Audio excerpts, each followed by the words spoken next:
Assalamualaikum warahmatullahi wabarakatuh. Kami dari kelompok 4 akan mempresentasikan tentang non-deductible expense, rekonsiliasi fiskal orang pribadi. Terdiri dari 1. Adisti Putri Asanti, Anindya Intansari, Marianus Lengari, dan Dita Puspitasari.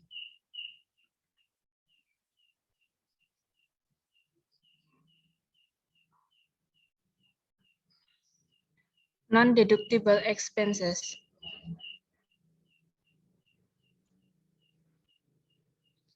Apa itu non-deductible expenses? Non-deductible expense adalah biaya yang dapat dikurangkan sebagai pajak dikoreksi untuk angka negatif dalam SPT tahunan perusahaan. Sebagai contoh non-deductible expense yaitu asuransi saham, dividen, sisa hasil koperasi, dan lainnya. Biasanya, dalam biaya yang dikurangkan dengan penghasilan bruto ini dapat menjadi angsuran pajak PPh pasal 25 yang bisa dibedakan menjadi dua bagian.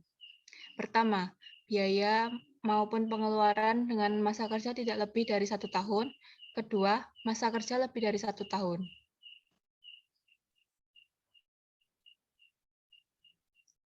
Bagaimana konsep ketentuan pajak penghasilan non-deductible expense di Indonesia?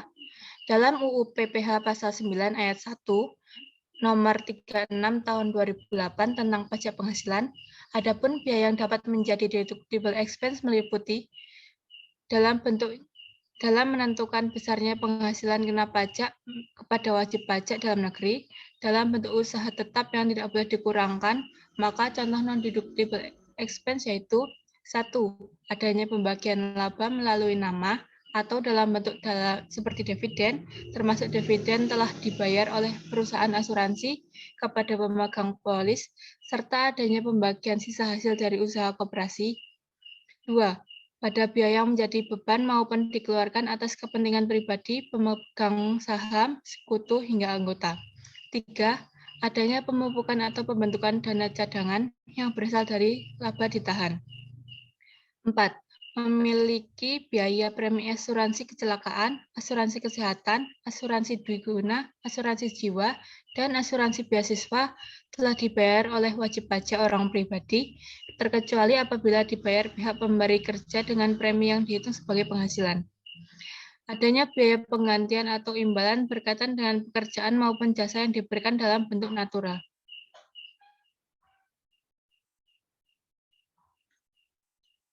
6. Terdapat jumlah pembayaran yang melebihi kewajaran kepada pemegang saham maupun pihak yang memiliki hubungan istimewa sebagai pekerjaan yang dilakukan. 7. Memiliki sumbangan, harta dihibahkan maupun bantuan hingga warisan, serta zakat yang diterima oleh badan amil zakat yang diakui di Indonesia berdasarkan peraturan pemerintah. 8. Adanya pajak penghasilan. 9. Memiliki biaya yang dikeluarkan sebagai kepentingan pribadi wajib pajak atau orang tanggungan. 10. Adanya gaji yang telah dibayar kepada anggota firma, persekutuan maupun perserian komanditer. 11. Memiliki biaya sanksi administrasi seperti bunga, denda, dan kenaikan sanksi atas denda yang berkaitan dengan perundang-undangan di bidang perpajakan.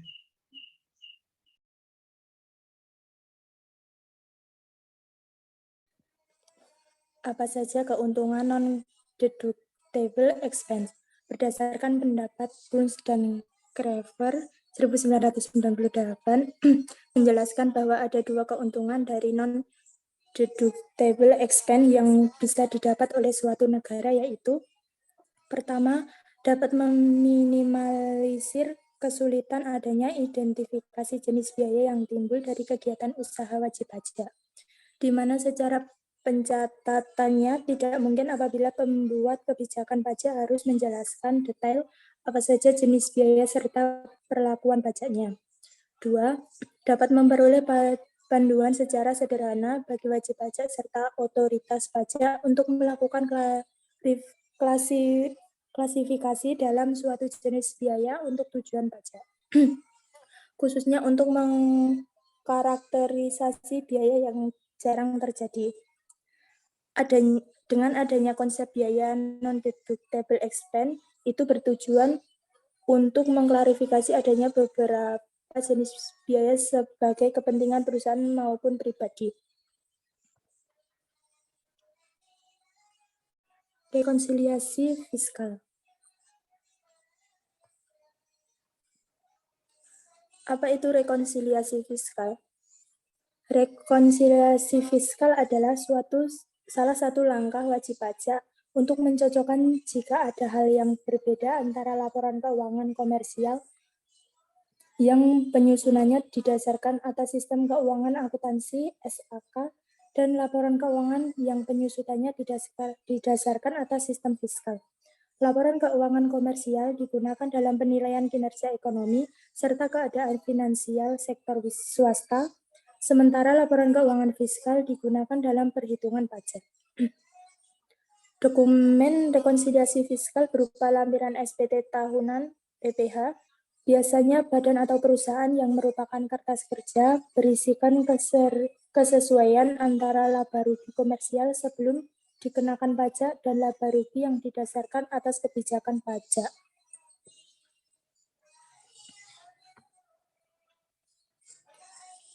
Apa itu rekonsiliasi fiskal?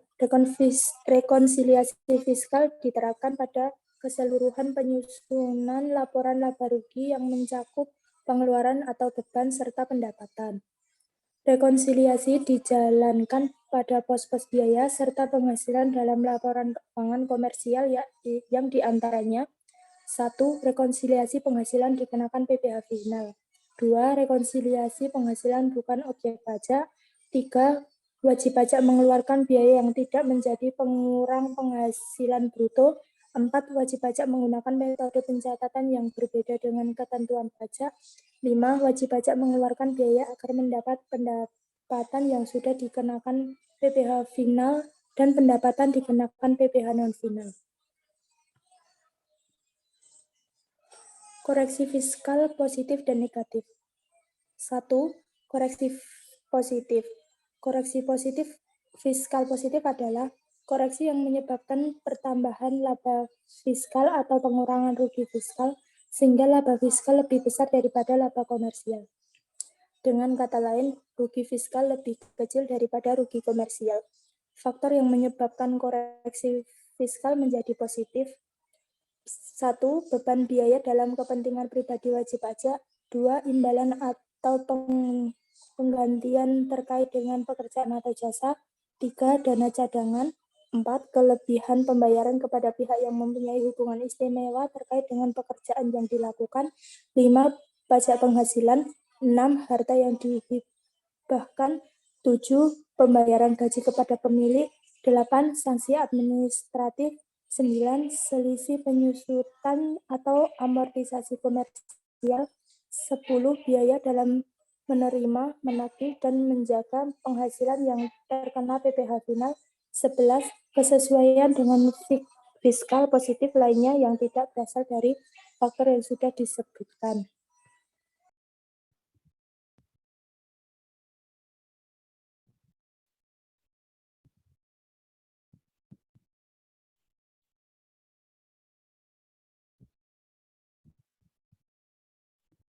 Yang kedua, koreksi negatif.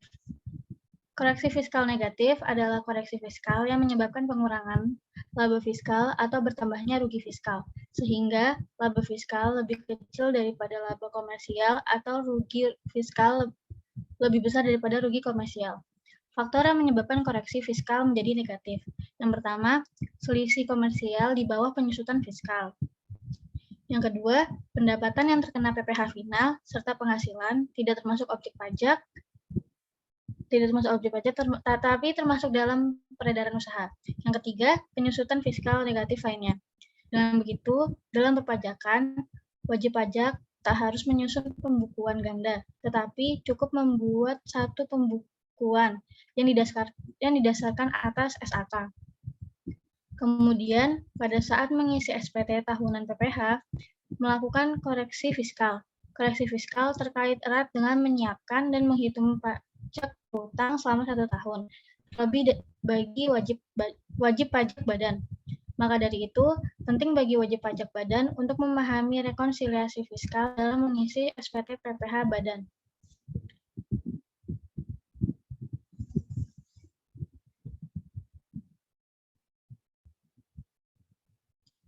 Jenis rekonsiliasi fiskal.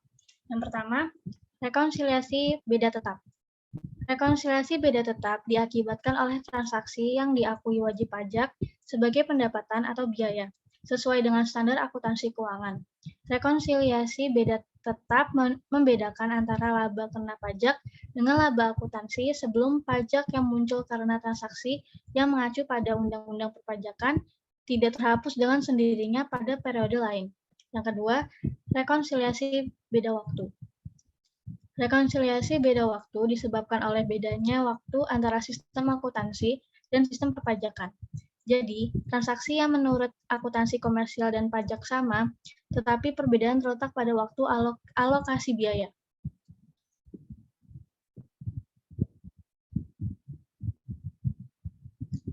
Tahap melakukan rekonsiliasi fiskal. Jika ingin melakukan rekonsiliasi fiskal, maka langkahnya yaitu yang pertama, mengetahui penyesuaian fiskal yang dibutuhkan. Yang kedua, menganalisis elemen penyesuaian agar menentukan pengaruh elemen terhadap laba usaha dikenakan pajak. Yang ketiga, mengoreksi fiskal, yakni memantau angka koreksi fiskal berdasar positif dan negatif. Yang terakhir, menyusun laporan keuangan sesuai fiskal sebagai lampiran SPT tahunan PPH.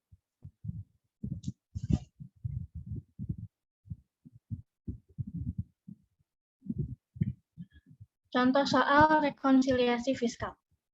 Berdasarkan referensi dari DDTC, berikut contoh rekonsiliasi fiskal beserta jawabannya.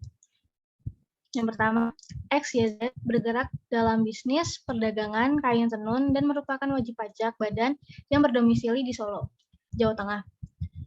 Informasi dan data laporan keuangan komersial PT XYZ pada 2019 yakni sebagai berikut. Dalam ribuan rupiah.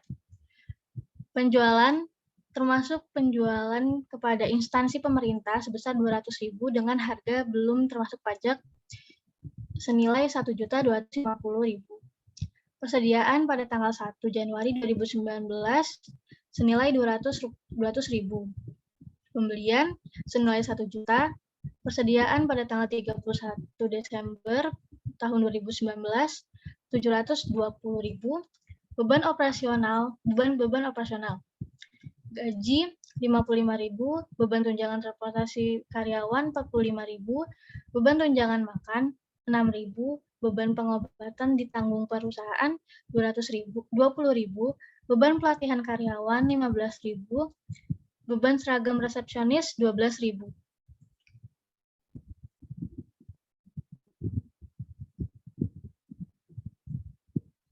Lanjutannya, untuk beban saksi administrasi pajak 10.000, cadangan penghapusan piutang 5.000, beban bunga pinjaman 7.000, beban perjamuan tamu tanpa daftar nominatif 10.000, beban listrik dan telepon 24.000,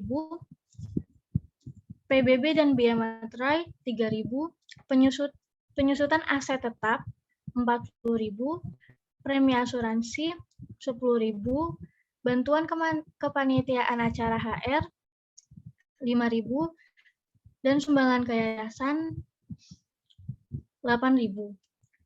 Untuk pendapat lain-lainnya, yang pertama sewa kendaraan pada PT Mobil Nyaman yang sudah dipotong PPN 9.800, keuntungan selisih kurs 5.000, penerimaan kembali PBB yang dibebankan 5.000, jasa giro bank bumi sebelum dipotong PPN 1.250.000, pendapatan bunga deposito sebelum dipotong PPN 200.000, dan laba neto penjualan dari Singapura sebelum dipotong PPh negara sumber sejumlah 20% 1 juta.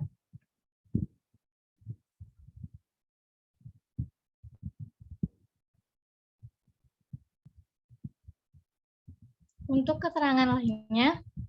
keterangan lainnya, jenis aset gedung permanen pada tahun pembelian tanggal 7 bulan Juni 2015. Harga pembeliannya dalam ribuan rupiah senilai 400.000. Jenis aset divisit IT tahun pembelian tanggal 12 Oktober 2016 dengan harga 60.000. Penyusutan fiskal dengan metode garis lurus, persediaan akhir dinilai dengan metode LIFO, sedangkan apabila dinilai dengan metode FIFO sebesar 700.000. Membayar PH pasal 22 sebesar 1,5% dikali 200 juta, sama dengan 3 juta. Membayar PPh pasal 23 sebesar 2% dikali dengan 10 juta, hasilnya 200.000. Membayar PPh pasal 25 selama 12 bulan untuk setiap masa pajak 5 juta selama tahun 2019.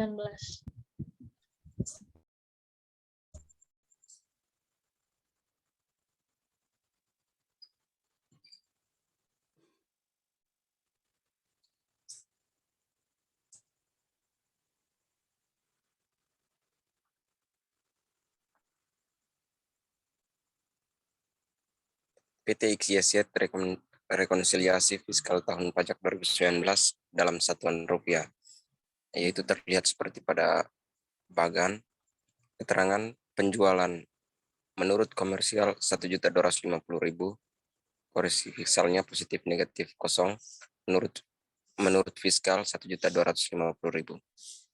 Penjualan harga pokok produksi kosong, persediaan awal 200.000, menurut fiskal 200.000. Pembelian 1 juta, menurut fiskal 1 juta. Persediaan akhir, menurut komersial 720.000, koreksi fiskalnya berada di positif, yaitu 20.000, menurut fiskal 700, keterangan Undang-Undang PPh pasal 10 ayat 6. Kolom berikut 480.000, itu menurut komersial, menurut fiskalnya 500.000. Penghasilan bruto usaha, menurut komersial 770.000, menurut fiskal 750.000. Beban operasional tidak ada. Beban operasional 55.000, menurut fiskalnya 55.000. Beban tunjangan transportasi karyawan 45.000, menurut fiskalnya juga 45.000. Beban tunjangan makanan 45.000, fiskalnya 45.000. Beban pengobatan ditanggung perusahaan 22.000, koreksi fiskal positif 20.000, keterangan Undang-Undang PPh pasal 10 ayat 1. Beban pelatihan karyawan 15.000, fiskalnya 15.000. Beban seragam resepsionis 12.000, menurut fiskal 12.000.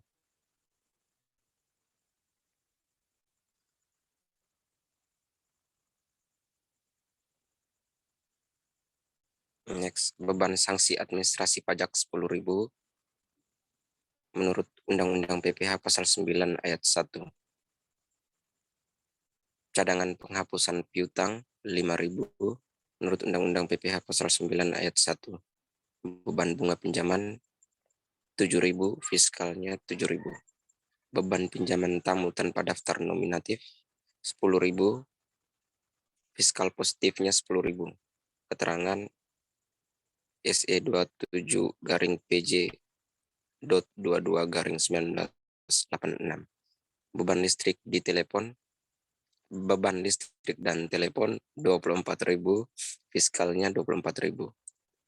FBB dan bea materai 3.000, fiskalnya 3.000. Penyusutan aset tetap 40.000, fiskal positif 5.000, fiskalnya 35.000, keterangan Undang-Undang PPh pasal 11 ayat 6. Premi asuransi 10.000, fiskalnya 10.000. Bantuan kepanitiaan acara hari raya 5.000, fiskal positif 5.000, menurut Undang-Undang PPh pasal 9 ayat 1. Sumbangan ke yayasan 8.000, fiskal positif 8.000, menurut Undang-Undang PPh pasal 9 ayat 1. Total beban operasional 275.000, fiskal 212.000. Penghasilan neto usaha 495.000, fiskalnya 538.000.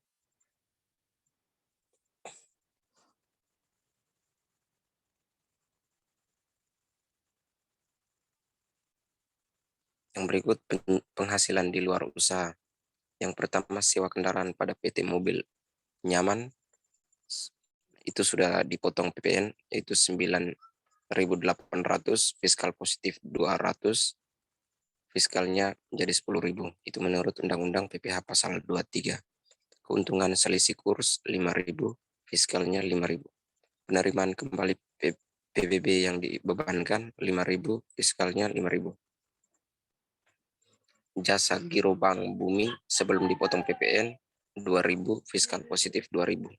Menurut Undang-Undang PPh pasal 4 ayat 2. Pendapatan bunga deposito sebelum dipotong PPN 1.000, fiskal positifnya 1.000. Menurut Undang-Undang PPh pasal 4 ayat 2. Total penghasilan dari luar usaha 22.800, fiskalnya 20.000.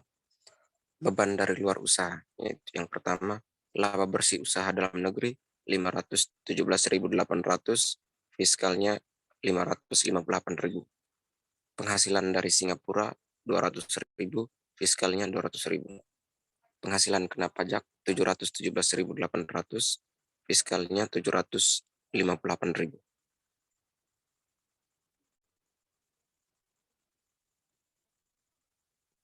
Next, PPh terutang 50% kali 25% kali 758.000 sama dengan 94.750.000. Kreditnya PPh pasal 22 yaitu 3 juta, pasal 23 yaitu 200.000. PPh pasal 24 kredit pajak maksimal di Singapura yaitu 200 juta per 758 juta kali 94 juta 700. Terus 20% kali 200 juta sama dengan 40 juta, sehingga menjadi 25 juta. Pada pasal 25 itu terdapat 60.000, jumlah kredit pajak B 88.200.000. PPh kurang bayar yaitu terdapat pada PPh pasal 29A dan B, yakni sebesar 6.550.000.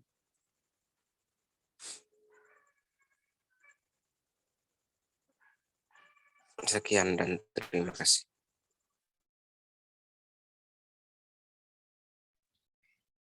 Sekian dari kelompok kami, banyak kesalahan mohon maaf. Wassalamualaikum warahmatullahi wabarakatuh.